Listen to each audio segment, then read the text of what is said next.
Chers abonnés, chers pêcheurs, c'est Pierrot, salut. Donc on se retrouve aujourd'hui pour une nouvelle vidéo sur la pêche de la carpe. Donc c'est une vidéo un petit peu spéciale puisque aujourd'hui on va voir ensemble comment on fait des bouillettes.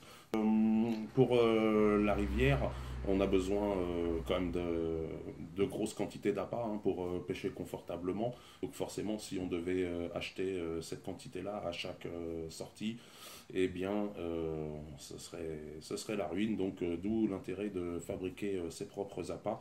Et le deuxième intérêt, c'est de pouvoir créer une bouillette aussi qui a des caractéristiques qui vont répondre aux besoins qu'on a. Donc, aujourd'hui, on va préparer plusieurs sortes de bouillettes sur une même base. Voilà, c'est important pour que tout le monde comprenne bien comment on fait, comment ça fonctionne. Donc les bouillettes elles vont avoir les caractéristiques suivantes, c'est-à-dire qu'il n'y aura pas besoin de les congeler ni de les conserver dans le sel. On va pouvoir les conserver dans des seaux comme celui-ci. J'ai baladé pendant quelques années mes bouillettes dans des filets, comme tout le monde fait. Croyez-moi, ça attire les rats, les souris. J'ai quelques trous dans mon bivy.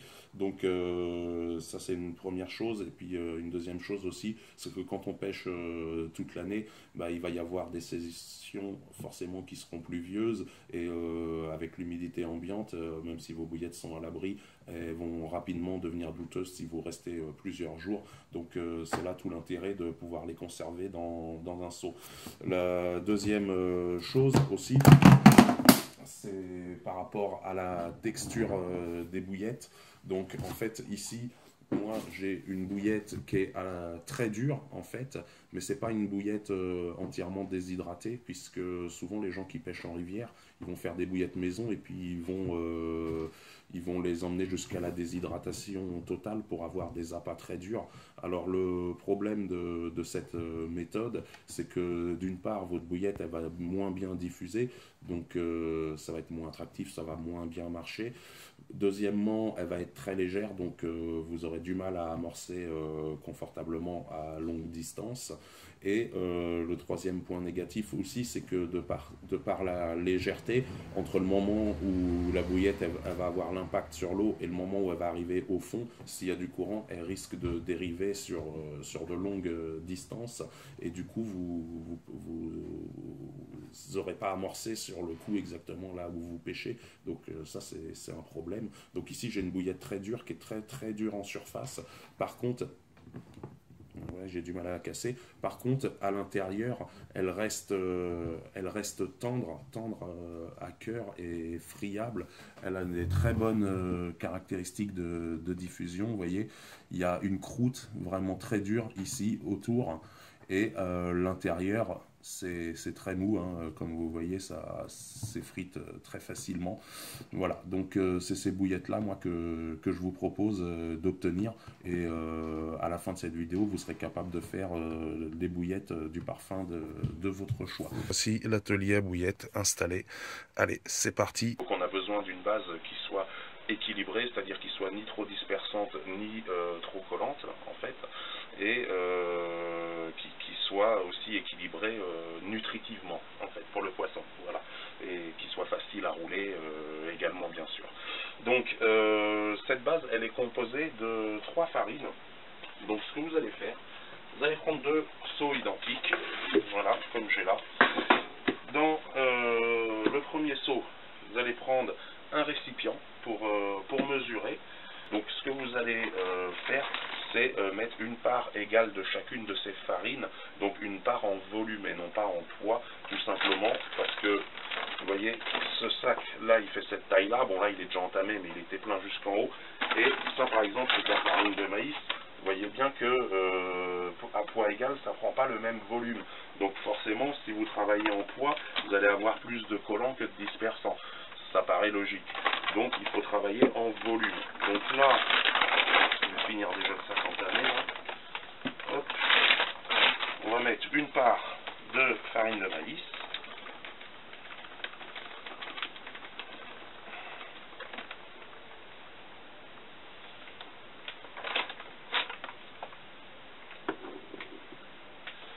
Ensuite, on va mettre une part de farine de soja gras.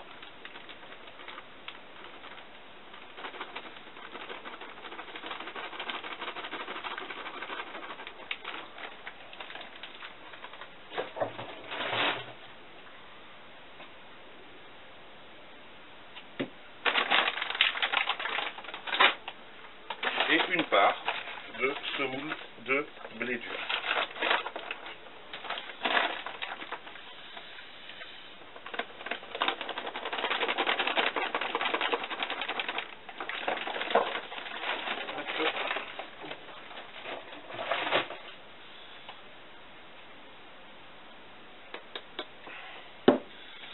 Donc, déjà, là, j'ai une base, ça suffirait ça à faire déjà une bouillette qui soit pêchante. Donc voilà, ce que vous allez faire, c'est que vous allez prendre votre seau identique, vous allez prendre votre peson, donc le peson que vous utilisez pour peser les poissons. Hop, on va peser le seau, donc il fait 140 grammes. J'appuie sur la tare, voilà.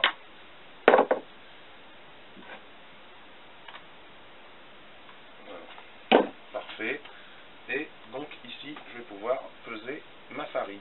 Donc, alors, j'ai 860 grammes. Donc 860 grammes, je vais ajouter 5% de bird food. Donc le bird food, c'est de la nourriture pour oiseaux broyés. 5%, ça fait 43 grammes. Donc on va mettre 43 grammes de bird food.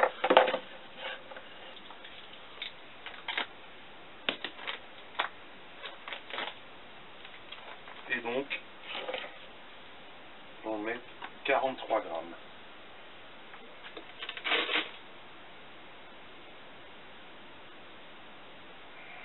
Là, c'est bien. Donc 43 grammes, hop, que je vais mettre là-dedans.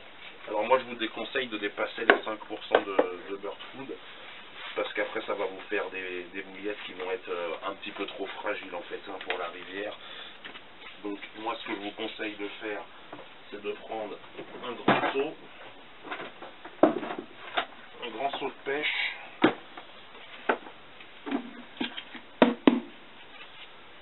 Voilà.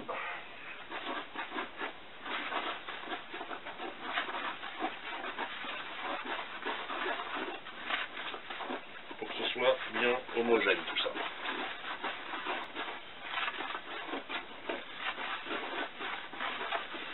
Voilà, donc ici j'ai ma base solide qui est prête. Donc là on est sur une bouillette de base, hein, une bouillette sucrée. Ensuite on va préparer la base liquide. Donc la base liquide, elle est constituée d'œufs. Donc je vais préparer 10 œufs de cette recette là. Donc c'est dans la base liquide qu'on va incorporer tous les additifs, hein, bien sûr.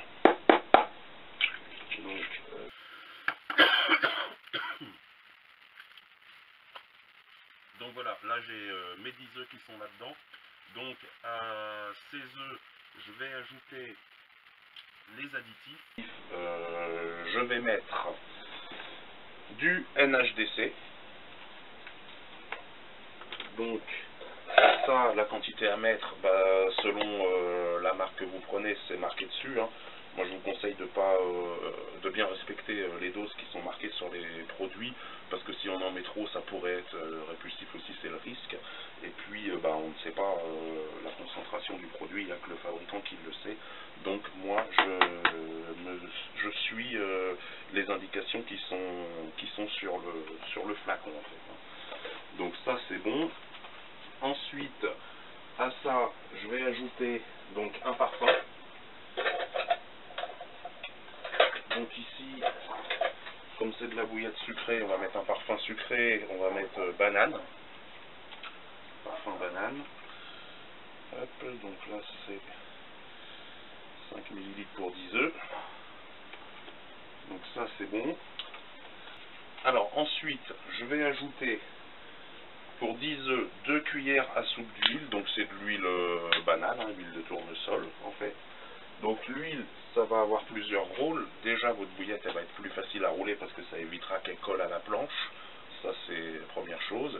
Deuxième chose, ça va apporter de la matière grasse à la bouillette, donc ça va assurer la diffusion verticale, puisqu'en fait quand vous mettez un corps gras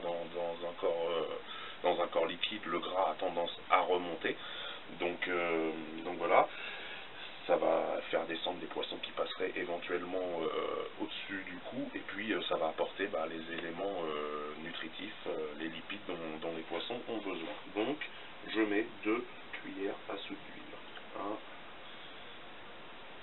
1, 2. Ensuite, je mets toujours, quelle que soit la recette, 2 cuillères à soupe de sel.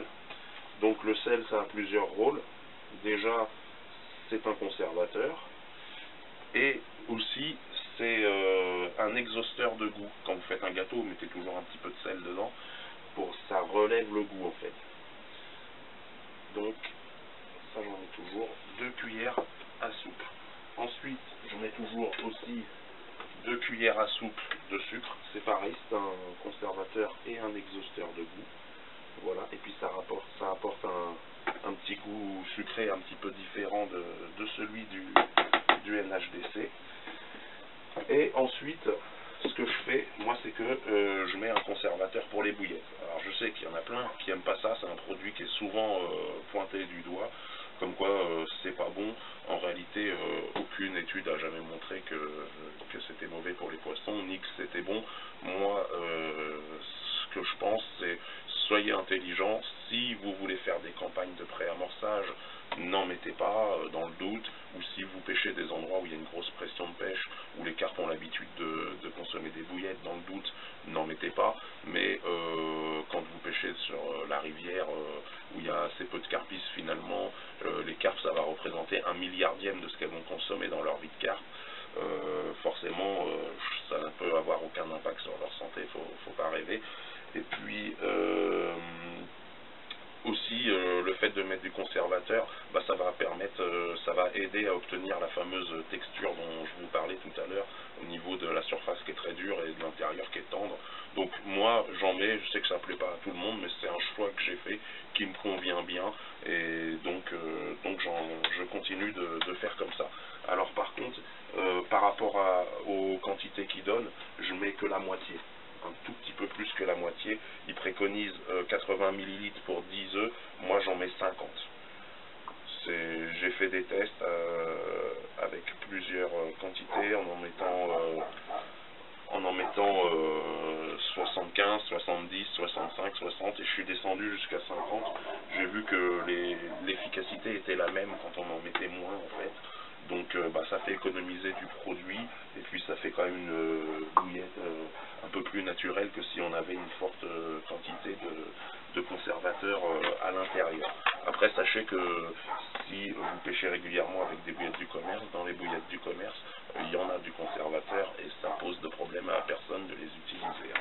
Alors, donc ici j'ai ma base liquide qui est prête à être mélangée. Donc là, à l'aide d'un fouet de cuisine, donc je la mélange.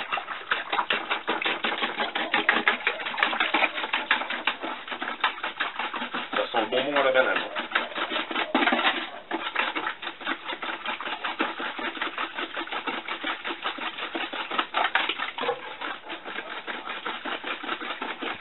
Donc voilà, c'est un peu comme si vous faisiez une omelette. Donc là, une fois que c'est bien homogène, vous allez prendre votre base solide et vous allez l'amener progressivement dans la base liquide. Donc moi j'en mets un peu, voilà, je remue avec le fouet.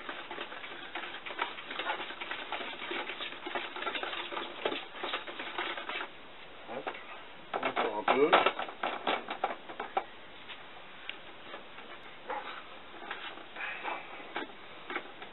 Alors au bout d'un moment ça devient trop dur à remuer, donc ça commence à tordre le fouet. Donc là quand ça devient trop dur, il va falloir poursuivre à la main. Donc moi je mets tout le reste là, à ce moment là. Et on pétrit, un peu comme le boulanger fait son pain. On pétrit jusqu'à obtenir une pâte homogène. Donc vous allez voir, à la fin ça ressemble un peu à une pâte à pizza, mais en plus dur quand même.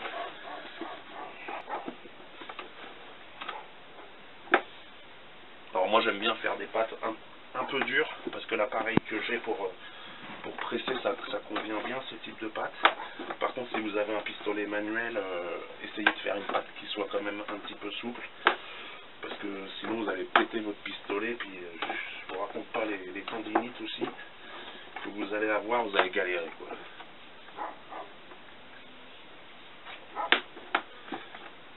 Par contre, j'ai fait une connerie.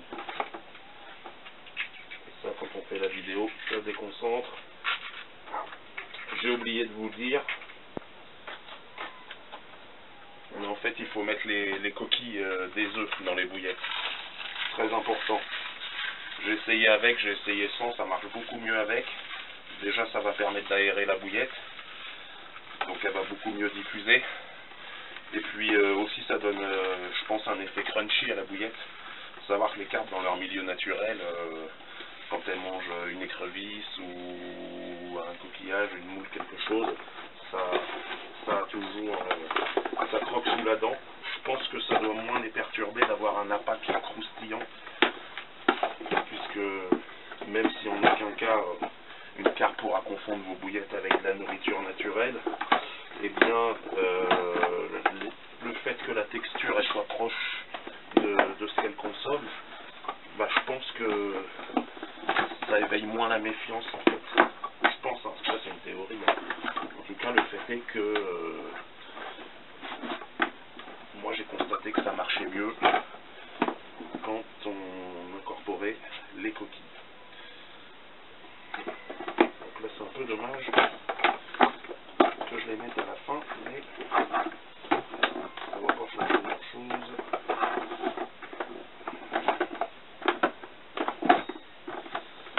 Voilà.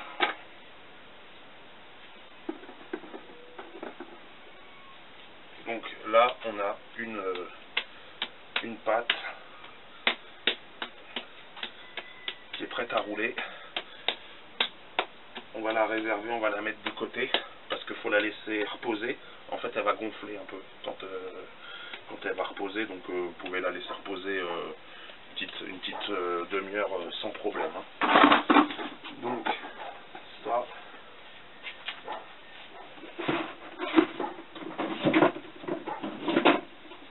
Hop, on va la mettre à reposer. Donc voilà, ici j'ai ma recette sucrée. Alors, pour cette recette-là, sucrée, c'est une bouillette très basique en fait, qui sera acceptée instantanément par le poisson. Par contre, elle verra ses limites, c'est sur les pêches de plusieurs jours, les pêches sur le long terme, puisque bien souvent les bouillettes qui sont instantanées ne sont pas forcément consommées durablement par les poissons. C'est une bouillette qui sera très très bien pour des pêches d'une journée, une demi-journée ou 24 heures. On ferait du poisson sans aucun problème avec. De toute façon, après, on va aller au bord de l'eau dans la prochaine vidéo. Je vous montrerai ce qu'on peut faire avec ça. Donc, ensuite, on va attaquer donc une deuxième recette qui sera également une recette pour les pêches rapides. Donc, ça va être une recette épicée. Alors, la recette épicée, cette fois-ci, on va mettre directement dans le grand seau puisqu'on connaît maintenant le poids des farines avec le récipient que j'ai là. Alors, cette recette épicée, je vais mettre, j'ai pas beaucoup de place ici, exactement la même base en fait, hein. Donc je me répète peut-être un peu, mais semoule de blé, farine de soja et farine de maïs, c'est les trois farines qui constituent la base de toute bonne bouillette. Vous pouvez réaliser les bouillettes que vous voulez avec ça. Donc voilà. Hop, farine de soja.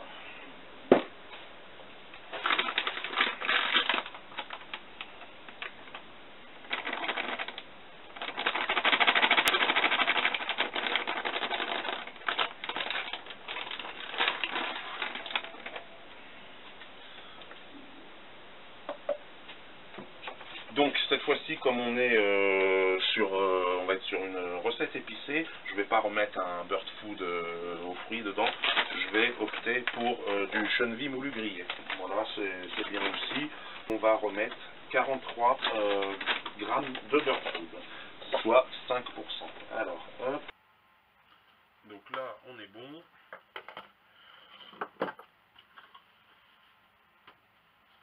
Voilà. Comme c'est une recette épicée, je vais mettre du Robin Red. Donc le Robin Red, moi j'achète le vrai Robin Red. Hein. C'est un peu cher, mais en fait on en met très très peu. Donc à savoir que moi j'en mets 50 grammes par kilo. Donc là les 3 farines 860 grammes plus eh ben, le beurre food, on est à 900 grammes. Je vais en mettre 50 grammes, ça vous pouvez le surdoser un peu, c'est pas méchant.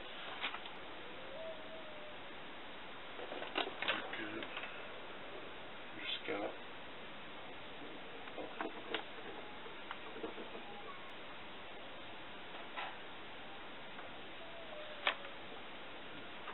voilà.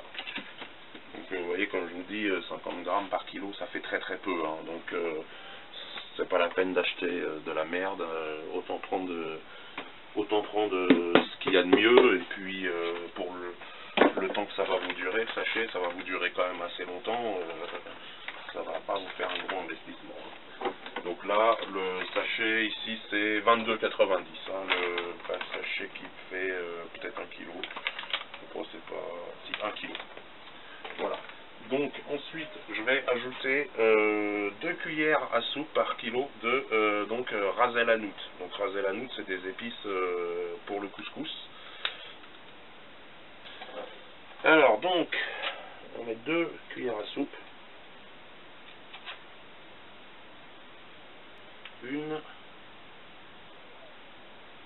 et 2. Donc voilà pour ma base solide.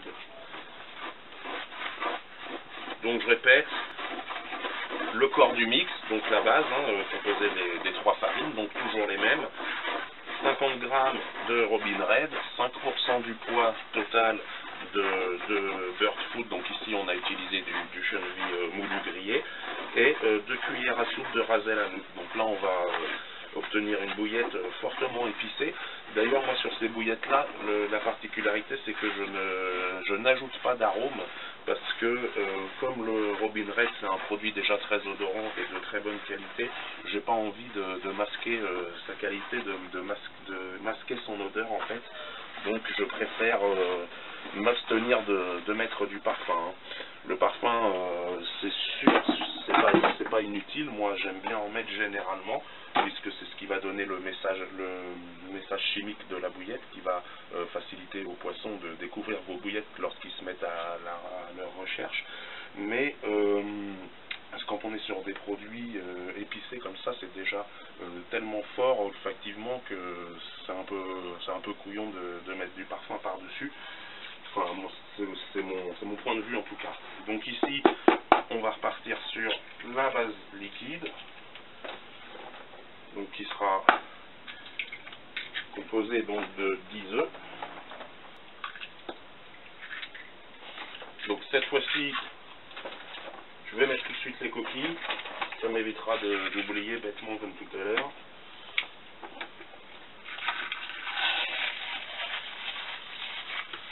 Donc moi je les broie comme ça grossièrement, après quand vous pétrissez la pâte, elles vont finir de se broyer. Par contre si vous roulez des grandes quantités, je vous conseille de mettre des gants, parce que les coquilles d'œufs au bout d'un moment ça griffe les doigts. Donc jusqu'à 10 kg ça va, c'est supportable, mais quand vous roulez pour des sessions de 4-5 jours, une semaine, des quantités de 50 ou 60 kg de bouillettes, bah, si vous pétrissez à la main, je vous conseille de mettre des gants quand même, parce que ça griffe. Alors ensuite le NHDC, donc moi j'en mets même dans les bouillettes épicées, hein, j'en mets dans toutes les bouillettes d'ailleurs. Hop. J'ai essayé avec, j'ai essayé sans, quelle que soit la recette, ça marche mieux quand on en met. Donc, je vois aucune bonne raison de ne pas en mettre. 2 cuillères d'huile, ça c'est pareil. Dans toutes les bouillettes, il faut en mettre.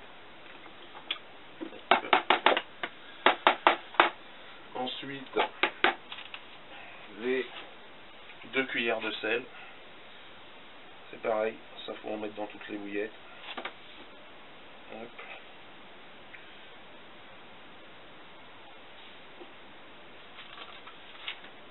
Et les 2 cuillères de sucre. Oula, couler un peu vite là. Hop. Comme dans toutes les bouillettes que je fais, mais 50 ml de conservateur pour 10 œufs. Voilà.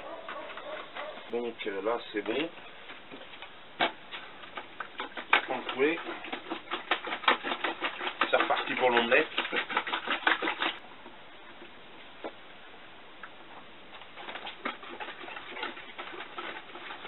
Bon, ça sent beaucoup moins bon que celle à la banane. Hein.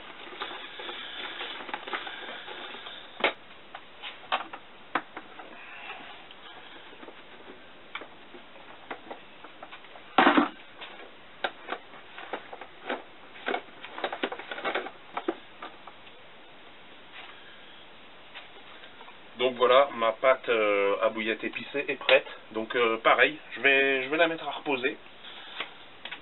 Donc, hop. Mettre à reposer. Caler ça là. Voilà, comme ça elle va gonfler. Donc les bouillettes épicées, elles vont révéler toute leur puissance sur les pêches rapides, en eau froide également. Sur des pêches au spot, j'ai des très très bons résultats, donc ça c'est quand même assez sympa. Donc voilà, là on a 2 pâtes qui sont au repos, donc une pâte sucrée, une pâte épicée. Là maintenant je vais vous montrer comment on fait des bouillettes carnées. Donc toujours la même base, toujours la même chose.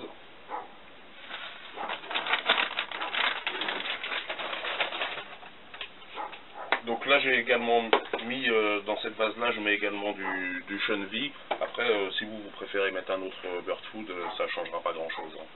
Moi je mets ça parce que c'est facile à se procurer, il y en a partout, ça coûte pas très cher et l'effet mécanique ça donne la même chose que n'importe quel bird food. Donc ne me prends pas la tête, je mets ça. Donc là on va venir ajouter à notre base, au corps du mix, donc une farine carnée. Donc la farine carnée, moi j'opte pour du frolic moulu en fait. Pourquoi du frolic moulu? Tout simplement parce que ça va me permettre également d'utiliser des frolics en complément d'amorçage. Voilà, ça se mariera forcément bien ensemble. Et puis aussi parce que c'est disponible partout.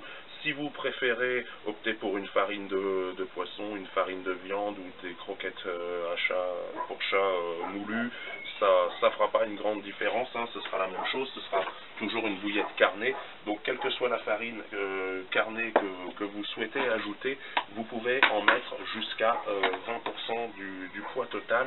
Donc ici on a 900 grammes, donc ce qui nous fait 20%, c'est 180 grammes. Donc voilà. Ne dépassez pas les 20% parce que après vos bouillettes elles vont être difficiles à rouler. En séchant elles risquent de se craqueler. Ça va pas le faire.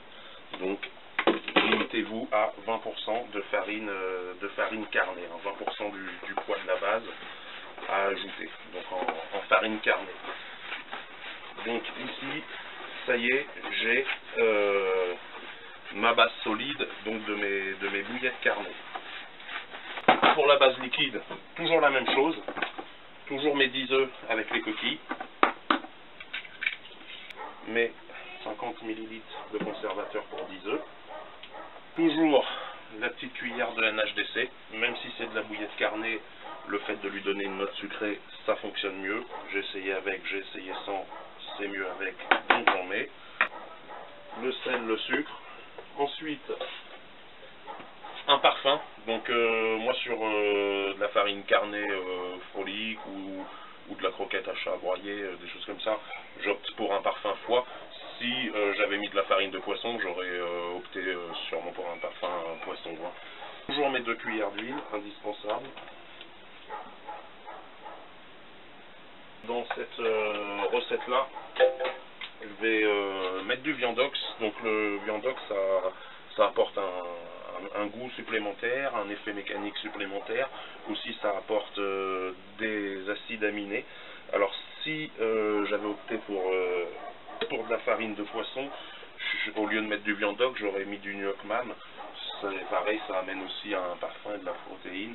Bon, là, on est sur de la farine de frolic, donc on va mettre du viandox. Donc, j'en mets 2 cuillères à soupe pour 10 œufs. Faut pas en mettre plus parce qu'après, le problème c'est que ça sent quand même assez fort et ça va venir couvrir le goût du parfum. Et donc, moi, ça me plaît pas beaucoup. J'aime bien que chaque saveur puisse ressortir individuellement dans la bouillette.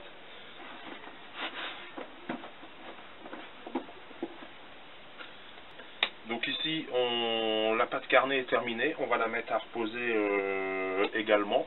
Donc avec ces bouillettes-là, en fait, c'est des bouillettes qui sont idéales si vous avez le temps de faire un pré-amorçage à l'avance ou si vous restez plusieurs jours, même si elles sont acceptées assez rapidement par les poissons. C'est vrai que c'est un peu plus long que sur les 2 autres bouillettes qu'on a vues avant pour les faire rentrer sur le coup. Par contre, elles seront consommées à terme plus abondamment et plus longtemps. Donc moi, c'est les bouillettes que j'utilise la plupart du temps, hein, dans peut-être plus de 90% des pêches. Les autres bouillettes, c'est pour des situations vraiment particulières, je pense que tout le monde l'aura compris, plus pour des pêches rapides sur la recette sucrée, des pêches au spot ou des pêches hivernales sur la bouillette épicée, alors que cette bouillette-là, elle permet de faire des amorçages assez conséquents et elle intéresse vraiment les poissons pendant très longtemps. Donc ça, moi, c'est la plupart du temps ce que je recherche dans une bouillette. Donc on va mettre cette pâte à reposer. Et maintenant, on va attaquer les étapes de roulage. Donc si vous avez un pistolet à air comprimé avec un compresseur, tant mieux pour vous, hein, ça va aller plus vite. Par contre, moi, j'en ai pas. Parce que bon, ça m'intéresse pas, déjà ça me prendrait de la place ici, hein, vous voyez, c'est vraiment restreint. Et puis en plus, comme je fais souvent des bouillettes le soir, si j'avais le compresseur qui se mettait en route sans arrêt, ça gueulerait avec les voisins, ma femme qui dort à côté, etc. Donc j'ai aménagé un petit système juste ici. Il s'agit d'un ancien hachoir à viande, donc sur lequel j'ai adapté une buse. Donc en fait, ici, vous avez donc la buse, voilà, que j'ai adapté sur l'ancien support de lame. Donc ça c'est le vis qui ferme. Et ici, en fait, à l'intérieur, vous avez donc une vis sans fin qui va pousser la pâte en fait. Hein. Voilà. Donc il suffit simplement d'assembler tout ça.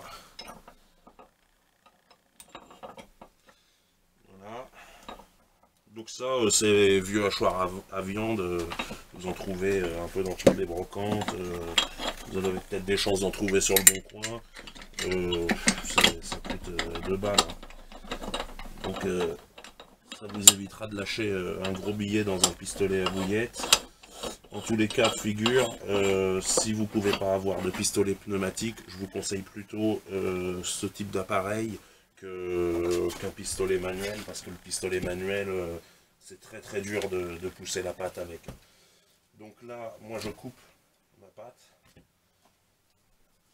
Là, avant de commencer à presser, je vais allumer le feu. Comme ça, pendant qu'on roule, le temps qu'on roule, l'eau commencera à être chaude. Dans mon eau de cuisson, très important, là comme on est sur de la bouillette sucrée, ce que je vais faire, je vais charger l'eau en sucre. Voilà, j'en mets beaucoup. Hein. J'en mets beaucoup, genre 100 grammes, hein, facile. Hein. Voilà, l'eau elle est bien blanche là. Alors pourquoi je mets du sucre dans l'eau? Eh bien en fait ça va fortement sucrer la surface de la bouillette. Et puis ça va aider à créer cette fameuse surface très très dure en fait.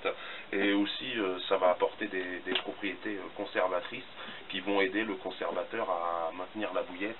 Ce qui va nous permettre aussi de la conserver dans des seaux comme j'expliquais tout à l'heure. Donc ici, pour le temps que ça chauffe, on va passer la pâte. Donc il suffit de mettre les bouts en haut et de tourner la manivelle. Alors il existe des hachoirs comme ça électriques. Ça peut être bien aussi, je sais pas, j'ai jamais essayé.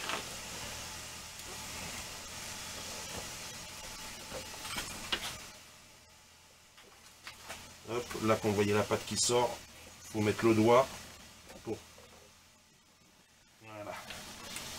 Et là c'est parti. Donc bien sûr,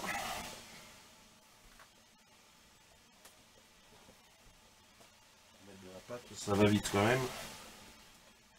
Voilà, donc moi en fait ce que j'ai fait, cette partie là, cette petite pente, en fait c'est réglé de telle sorte que quand j'arrive au bout ici, je coupe, ça roule, et en fait ça, ce boudin là, il fait la taille de ma planche directement.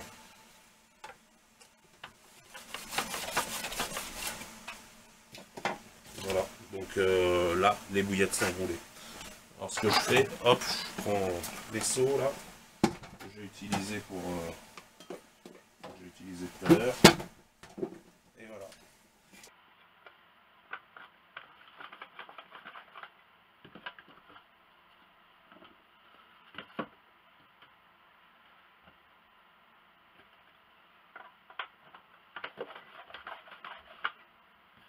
Donc voilà, là on a une ébullition d'enfer. J'ai fini de rouler mes premières billes.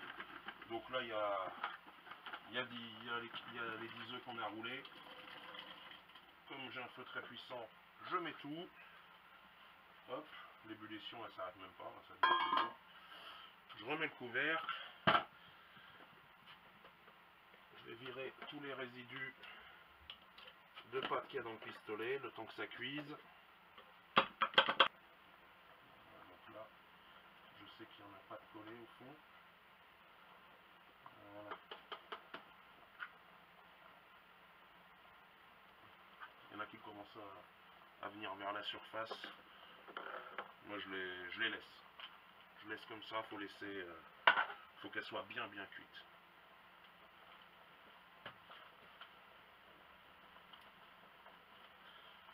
Moi j'aime bien faire cuire les bouillettes presque 5 minutes quoi.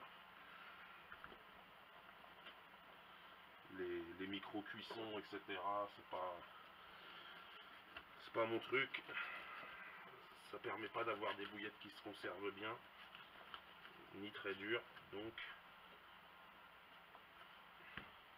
faut pas hésiter à les cuire assez longtemps.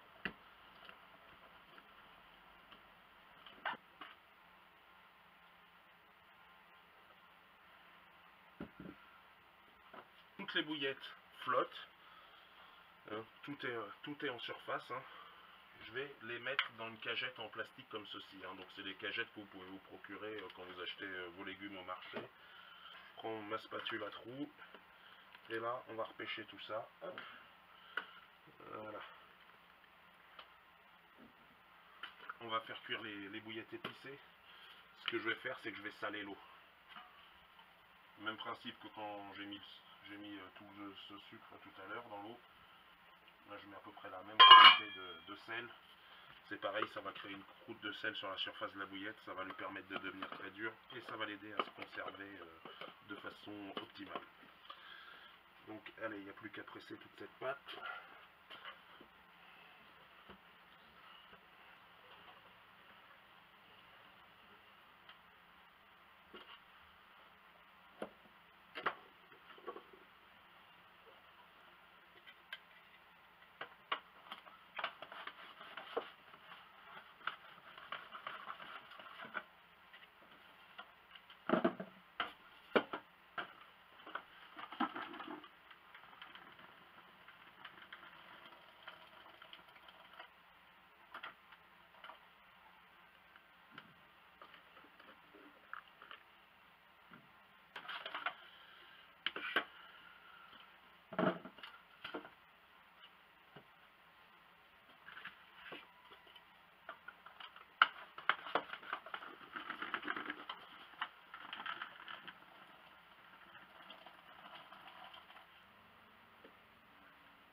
Alors j'ai gardé une boule de pâte de chaque recette. En fait c'est pour faire des pop-up ou des bouillettes équilibrées. Donc là c'est des 24 mm. Je vais plutôt faire des bouillettes équilibrées parce qu'après en bonhomme de neige ça fait un peu gros quand même. Donc ce que je fais, je prends un morceau de polystyrène espancé. Voilà. Je coupe une bande de 7 mm. C'est à l'œil, voilà, donc je vous coupe une bande comme ça. Ensuite, je la refends dans l'autre sens. Donc ça, après, ça dépend de l'épaisseur de votre morceau de polystyrène. Donc voilà, vous obtenez une frite comme ceci. Et ensuite, on va venir couper des petits carrés. Donc, hop, hop, hop, hop. Donc voilà. Donc vous coupez des petits carrés comme ceci. Et en fait, donc c'est des carrés qui font à peu près 7-8 mm cubes. Hein. Et donc on va prendre le bout de pâte. Alors il a un petit peu séché. Donc en fait ce qu'on fait c'est je le trempe légèrement dans l'eau. Je le repétris. Voilà. Parce que j'ai besoin d'avoir une pâte très collante en fait. Donc là c'est bon, c'est satisfaisant. Donc je prends un bout de pâte. Je prends mon petit cube de polystyrène, hop, et je vais réaliser une bouillette grossière. Voilà, comme ceci. Donc qui fasse à peu près le diamètre de ma planche. Hein. Donc ensuite, je pose cette bouillette sur ma planche. Donc j'en fais plusieurs en même temps. Voilà, donc là je fais deux pour vous montrer. Hop. Et ensuite, hop, je les roule. Et voilà, donc ici vous avez des bouillettes équilibrées qui ont un aspect scrupuleusement identique aux bouillettes qu'on vient de confectionner. Donc le poisson ne fait pas la différence, ça va vous permettre de faire des présentations décollées, de vous déposer délicatement sur les fonds mous, par ici vous pêchez sur les fonds mous, d'éviter que votre appât il traîne sur le fond quand vous pêchez dans des forts courants, etc. Donc c'est très intéressant de pouvoir faire ce type d'appât. Voilà, voilà, donc je m'en fais quelques-unes de chaque parfum. Par contre, il faut bien les cuire et les faire sécher séparément parce que comme après on n'arrive pas à les reconnaître, donc sinon après vous avez perdu et il faut les stocker séparément également, bien évidemment. Toutes les bouillettes sont cuites, donc là on passe à l'étape du séchage maintenant. Donc d'un côté j'ai mes bouillettes équilibrées donc qui sèchent séparément pour pouvoir savoir lesquelles elles sont. Et puis les bouillettes qu'on a fait, donc qui se trouvent ici dans des cagettes. Donc là j'ai mes bouillettes carnées, mes bouillettes épicées. Donc vous voyez comme elles sont belles. Hein. Bon, les autres, on a vu, hein, on sait, c'est des bouillettes. Donc moi, je les fais sécher en extérieur dans mon petit abri à bois. En fait, j'ai créé une étagère au-dessus du bois de chauffe. Donc cet abri, la particularité, c'est qu'il tourne le dos au soleil. Donc il n'y a jamais de soleil qui arrive dedans. Ça, c'est très important parce que sinon, vos bouillettes, elles vont mal sécher, elles vont craqueler. Et ce que je fais aussi pour éviter, pour qu'elles soient à l'abri du vent et aussi pour ralentir le séchage, parce que quand les bouillettes elles sèchent trop vite, elles ont tendance à se craqueler également, et bien je mets une bâche devant et je ferme. Voilà, je ferme, là je la coince de chaque côté. Et donc là je vais les laisser, je les laisse sécher à peu près 5-6 jours, hein, voire 7. Plus vous allez les laisser sécher, plus elles vont devenir dures. Je vous déconseille de les faire sécher moins longtemps si jamais vous partez à la pêche, comme là, moi je vais partir à la pêche dans 2-3 jours.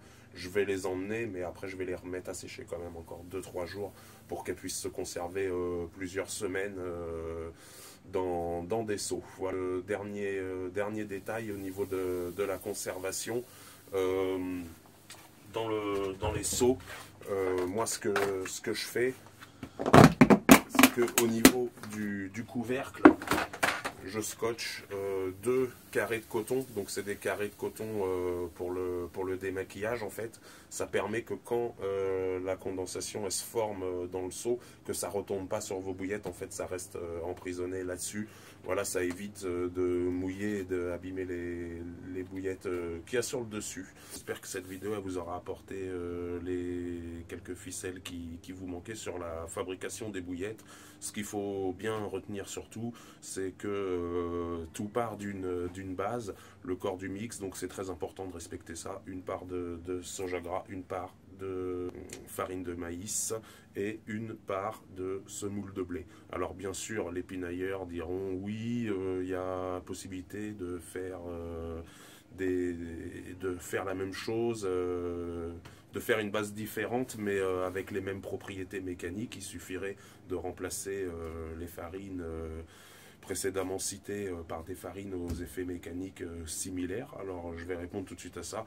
Oui, bien entendu, c'est possible, ça fonctionne également. Moi, je l'ai déjà fait. J'ai laissé tomber cette voie-là parce que même si ça fonctionne nettement moins bien. Avec cette base-là, il n'y a jamais de problème au roulage. Il n'y a jamais de problème au niveau de la tenue des bouillettes à l'hameçon. On a toujours des bouillettes pêchantes, performantes. Donc, au lieu de perdre du temps à faire des expérimentations hasardeuses, je préfère me concentrer à faire des choses qui fonctionnent, sachant que c'est pas dans votre cuisine que vous allez attraper des carpes, mais bien au bord de l'eau. Donc ne perdez pas trop de temps, à mon avis, sur la fabrication des appâts. Allez à l'essentiel, faites des choses qui fonctionnent, et puis tout se passera bien. Deuxième point essentiel, le point de chauffe. Donc c'est très important de ne pas lésiner là-dessus. Il faut un gaz qui soit suffisamment puissant pour que quand vous immergiez les bouillettes, eh bien l'ébullition ne s'arrête pas, parce que sinon vos bouillettes elles ne seront pas saisies, la croûte dure sur le dessus ne pourra pas se former, vous aurez des bouillettes qui seront fragiles et puis qui se conserveront mal. Donc surtout un point de chauffe qui soit très puissant, et faites attention surtout à l'endroit où vous mettez vos bouillettes à sécher. Pas de soleil, pas de vent, et puis n'hésitez pas à ralentir le séchage pour allonger le temps de séchage, pour pouvoir obtenir la texture optimale. Voilà, donc on se retrouvera très bientôt pour une nouvelle vidéo qui sera au bord de l'eau cette fois-ci. Et merci d'avoir suivi, et puis à bientôt au bord de l'eau.